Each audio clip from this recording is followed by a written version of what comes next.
நாங்க தாசினே வச்சுக்கிடுவோம். நாங்க வந்து தாசி தான், ஓகேவா? எங்களை தாசி ஆக்குற உங்களை என்ன சொல்றது? ஊர்ல கரகாட்டக்காரிய கூட்டிட்டு வந்துட்டு சிங்கிடி சிங்கிடி ஆட வச்சுட்டு அப்படி பாக்குறீங்களா? அப்ப நீங்களே யாருல? அவ தாசினா நீ யாரு? எல்லாம் நடிக்கிறவளோ தாசி, எலுமோ நாங்க அப்படியே தாசி. ஆனாலும் எங்க குடும்பத்துக்கு என் பிள்ளைகளுக்கு வயிற்று நிறைச்சி என் பிள்ளைகளை காப்பாத்திட்டு வரேன்ல. உன்ன மாதிரி குடிச்சுக்கிட்டு ஊரழிஞ்சு சீரழியில. நான் இப்பவும் சொல்றேன், எந்த ஆம்பளைங்களையும் நான் தப்பு சொல்ல. ஏன்னா இப்ப என் வீடியோ எடுத்துட்டு இருக்கிறவன் என் தம்பி தான், அவன் என் தம்பி தான். எல்லாரும் குடும்பத்தை பாக்குறாங்க. எவன் பாக்கலையோ, எவன் ஒரு பொம்பளை இந்த நிலைமைக்கு ஆளாக்குறோன்னா அவனை தான் சொல்றேன். இந்த மாதிரி ஒரு பொம்பளை ஆளாக்குறவன் மனுஷனே கிடையாது. பிடிக்கலையா, எவனைய பிடிக்கலையாமா, பாய்மா போயிட்டு வரேன்னு சொல்லிட்டு போயிட்டே இருக்கும். உன் வாழ்க்கையும் நல்லா இருக்கும், அவ வாழ்க்கையும் நல்லா இருக்கும். எப்போ ஒரு பொம்பளை வந்து டக்கு டக்குன்னு மனசு மாத்துறாளோ அவ வந்து குடும்ப வாழ்க்கைக்கு லாய்க்கு இல்லை, நானே சொல்றேன். அப்ப அப்படி பொண்ணு உன்னை விட்டு போனாங்கன்னா போயிட்டு போறான்னு விட்டுட்டு போ. அவளுக்காக ஏன் உன் வாழ்க்கையை தொலைக்கிற? புருஷன் வந்து வீட்டுக்கு போனா கூட தூக்கிட்டு போய் விட்டுட்டு வரணுமா? எங்களை எவனாவது ஏமாத்திட்டு போயிட்டா கூட அவன் வர்ற வரைக்கும் வருவான் வருவான் வருவான், இன்னைக்கு வருவான் நாளைக்கு வருவான். அப்ப நாங்க மனுஷங்க கிடையாது, எங்களுக்கு உணர்வுகள் கிடையாதா, உணர்ச்சிகள் கிடையாதா? ஆம்பளைகளுக்கு மட்டும் தான் எல்லாமே இருக்குமான்னு நான் கேட்கறேன். அவங்களுக்கு செக்ஸுவல் ஆசை இருக்கிற மாதிரி எனக்கு இருக்காதா? எனக்கு என் புருஷன் என்கிட்ட பல்ல கடிச்சு சிரிச்சு பேசணும்னு ஆசை இருக்காதா? மனசு விட்டு பேசணும் ஆசை. அடி மிதி உத கடிச்சு வச்சா கூட உன் புருஷன் கடிச்சுட்டான்னு வெளியில 4 பேருக்கு சொல்லிடாத, அப்புறம் அவமானம் போயிரும், போலீஸ் ஸ்டேஷனுக்கு போயிடாதா, அவமானமா போயிரும். இப்படி சொல்லி சொல்லி அங்க இருக்கிற நான் வந்து பெரிய ஹை கிளாஸ் பெண்களுக்காக பேசலாமா? என்ன மாதிரி நடுத்தர வாழ்க்கையை வாழ்ந்துட்டு இருக்கிற பெண்களுக்காக மட்டும்தான் பேசுறேன். இப்ப ஆக்சிடென்ட்ல புருஷன் செத்து போயிருவான். 16 வயசு 17 வயசு, மிஞ்சி போனா 21 வயசு இருக்கும்.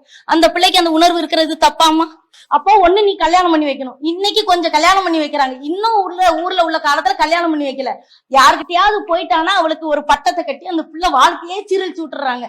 அதை விட 4 பெரியவங்க சேர்ந்து இந்த பிள்ளைக்கு ஒரு கல்யாணம் பண்ணி வைப்போன்னு சொல்லுங்களேன்.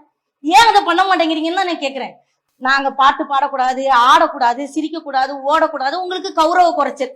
அப்ப உங்க கௌரவம் பாக்குறீங்களே, எங்களுக்குன்னு சின்ன சின்ன ஆசைகள் இருக்குன்னு யாராவது பாக்குறீங்களா? சின்ன வயசுல இருந்து பொம்பளை பிள்ளை நாங்க சொல்றதை கேட்கணும். ஆம்பளைகிட்ட என்ன சொல்லி கொடுக்கறது?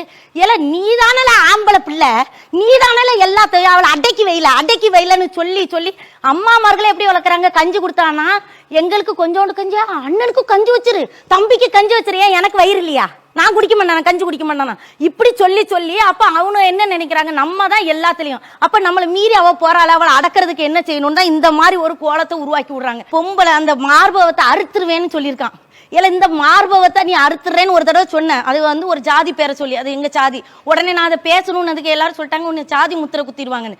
ஜாதி முத்திரை குத்த வேண்டாம். பொம்பளைக்கு மார்பகம் எதுக்கு கடவுள் கொடுத்துருக்கான்? நான் தாய்ப்பால் கொடுத்து இன்னொரு உயிரை வளர்க்கறதுக்குள்ள தானே கொடுத்துருக்கான். அதை அறுத்தா பண்ணி உன் அம்மா மார்ல பால் குடிச்சா என்னல குடிச்ச கேக்குறேன். இன்னைக்கு கேக்குறேன் நானு. பொம்பளை எல்லாம் நான் அவ்வளவு இலக்காரமா நினைச்சுக்கிட்டு இருக்கேன். ஒவ்வொருத்தரையும் நீ எவ்வளவு கஷ்டப்பட்டு நாங்க குடும்பத்தை நடத்துறோம், பிள்ளைகளை பாதுகாக்கிறோம், வேலைக்கும் போகணும், பிள்ளைகளுக்கு கொத்தனார் வேலைக்கு காலையில இருந்து ஒருத்தி மண்ணு சுமந்து கல்ல சுமந்து பிள்ளைய வளர்க்குறாள், எவ்வளவு கஷ்டப்படுறான்னு தெரியுமா? உனக்கு வந்து நீ ஈஸியா பேசுற. இப்படி நான் அது ஒரு மேட்டரே கிடையாதுங்க. அதை வச்சு ஒரு பொண்ணுடைய மானத்தை கௌரவத்தை இதெல்லாம் நீங்க தீர்மானிக்க நினைச்சா நீங்க மனுஷங்களே கிடையாது. எனக்கு மனசு இருக்கு, ஒரு பையன் மேல எனக்கு காதல் வரும், அது எப்ப வேணாலும் வரும், எப்படி வேணாலும் வரும், அது தப்பே கிடையாதுங்க. அது எனக்கும் என்னை நேசிக்கிற ஒரு உயிருக்கு உள்ள விஷயம். அதை வச்சு என்னுடைய குணத்தை நீ தீர்மானிக்கணும்னா அது ரொம்ப தப்பான ஒரு விஷயம். மற்றபடி தீபா எப்படி உனக்கு எப்படி அந்த சோறு போடுறனா, உன் குடும்பத்தை பாதுகாக்கிறனா, உன் குடும்பத்துக்கு ஏதாவது துரோகம் பண்ணாம இருக்கனா, அதைத்தான் நீ பார்க்கணும். நான் யாரை நேசிச்சாலும் அதை பத்தி உனக்கு கவலை கிடையாது. எனக்கு என்னை நேசிக்கிற உயிருக்கு உள்ள சம்பந்தப்பட்ட விஷயம்.